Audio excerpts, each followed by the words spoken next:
I've always thought it was an oddity that there just aren't many watches with red dials. Before scripting this video, I spent some time researching possible reasons for this, and while it's all conjecture and there's nothing conclusive, I did find a few justifications, with the most popular being that because red is a bold and less reserved colour, it's more likely to clash with outfits and look out of place. Red is also a colour that has a physical effect on us. It enhances our reactions and prepares us for danger. That's linked to our fight or flight response, the colour of blood, the fact that we flush when we're angry or preparing for an attack. While it has plenty of other positive and negative connotations, I do think that reaction might be a contributing factor. If we try and apply Occam's razor to the conundrum, I think the likelihood is really that red watches just don't sell that well, and that's why there aren't many out there. I do like a challenge though, so join me if you will on a rundown of what I think are the top 10 best red dials money can buy for under $1,000. A quick run through the rules I'm following for this video. The watch has to be predominantly red, the watch has to be available under $1,000, and for the sake of variety, each brand can only feature on the list once. With all that said, let's get into the video.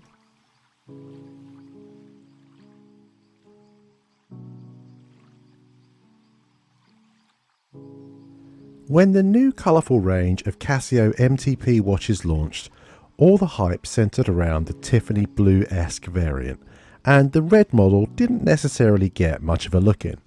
However, if red is what you want, this is a vibrant dial in an inexpensive, no frills but reliable watch. It's small at 35mm in diameter and 7.5mm thick, and you shouldn't be expecting the world in terms of the quality of finishing at this price point. There are larger coin edge bezel models that are also available, but they don't quite nail the sports watch styling in quite the same way, and the red is not as rich. I think this is a really good starting point for a collector or someone who wants an inexpensive red piece.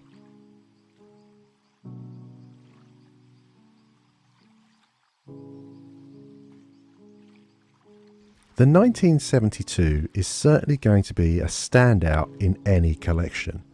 With its thick arched tonneau case coming in at 15mm, this is an unusual profile to match an unusual dial colour. The combination of gold and red gives an inherently rich look and feel to the model despite its modest price point. The 1972 puts me in mind of the style of the Seiko Astron, which is particularly appropriate given the fact that this is a quartz based on an early 70s model from the Timex back catalogue. I would say that to me this wouldn't be a daily wear. It's too thick to really work under a cuff. Where I think this watch excels is as a conversation piece that stands out from a wider collection.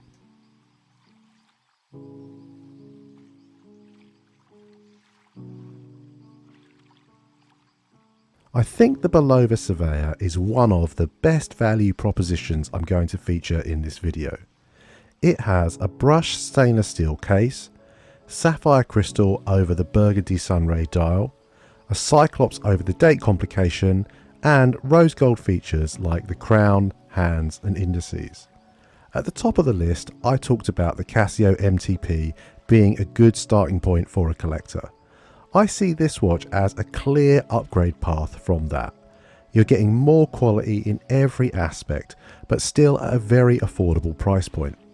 Plus, the 39mm sizing is a really nice middle ground that means it should fit well on most wrists.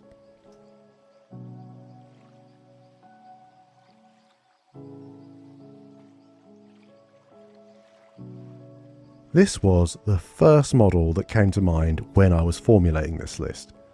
Essentially, I own this watch in a different colourway with the Mojito. The Presage Cocktail Time range is famous for offering exceptional textured dials that would be exorbitantly expensive if they were hand finished. But because they're machine made, and because of Seiko's enormous economy of scale, they are available below the $350 mark regularly on Amazon. The watch is entirely constructed in-house. boasts a tasteful design and set of measurements, as well as an exhibition caseback. It's a really strong offering, and well worthy of my recommendation of the video in all honesty, but it's such an obvious choice that I'm going to award that to something less known in the red dial space.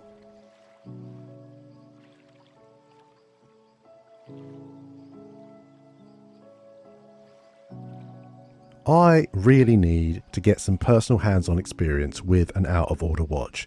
It's definitely on the horizon for me as I keep bringing them up in videos. I know faux weathering is not going to appeal to everyone, but I think it creates such a unique aesthetic for these watches that other brands just aren't replicating.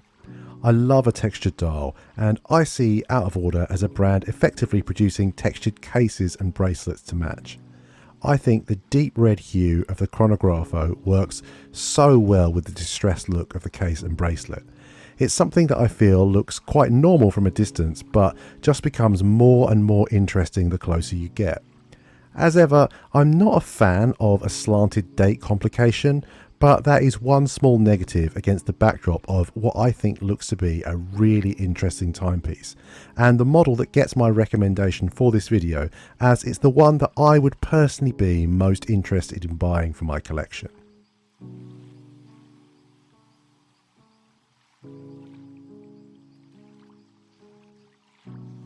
Well, I've gone and done it again. Another sub $1,000 list, another suggestion of a vintage Seamaster. It's true, I have a real weakness for them. A vintage Seamaster was the start of my collection, and I'm also a big fan of the Cosmic 2000. Yes, it's also a sports watch from the 70s, but this is the real deal rather than a remake or reissue. The design language and depth of the dial puts me in mind of the F77 from Nevada Grenchen. So if you want a more modern iteration of a watch that looks like this, it absolutely exists, but not with this beautiful red gradient colorway and not with Omega on the dial.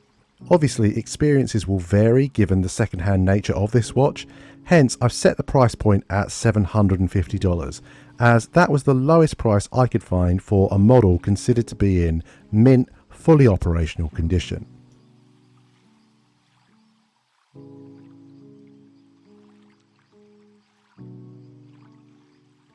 Complete clarity from me, I don't think you'll easily find this watch for anywhere near its recommended retail price that I've quoted. It was a special edition model released in 2023 and only 300 were made. As a brand, Furlan Mari are known for making homages to vintage Patek Philippe models, and the Bronzo Rosso is no exception. I've included it on the list for a few reasons. Number one, it's an example of a watch that makes use of a mecha quartz movement to help keep the price down. Number two, it makes use of bronze as a case material, so this watch is only going to look better and better with age. And finally, just look at it. This is a watch that genuinely looks like it costs magnitudes more than it actually does. And while you might not be able to get hold of this particular model easily, I also wanted to use it as a lesson. Opportunities for limited run models like this actually come up all the time, and if you let them slide and later change your mind, you'll end up paying over the odds to a scalper. So my lesson on this is really simple. When you see something you really want, if you can afford it, don't be afraid to be impulsive.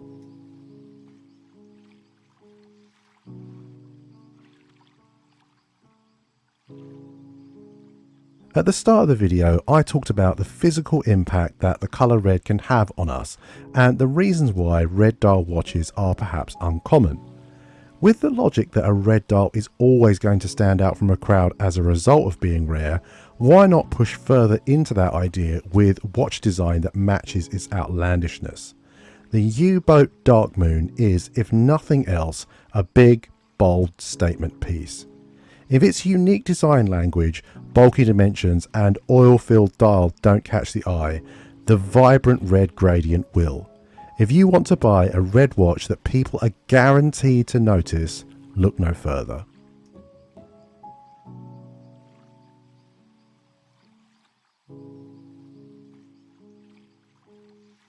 With a little hunting, it is just about possible to get a Satina DS2 under the $1,000 price point. Effectively, you need to find a working 15% off or more discount code to make it happen. This model has a much deeper red to it than most featured on the list, thanks to its fade to almost black gradient. The model is based on the certed date and certed day watches, which can trace their heritage back to 1968. I'm a big fan of the case shape on show here, and I think the features of the dial are fantastic. The applied logo, print work and handset are all really classy. As part of the Swatch group, this also boasts the Powermatic 80 movement, meaning it has a power reserve that can go well beyond the Friday to Monday weekend bump.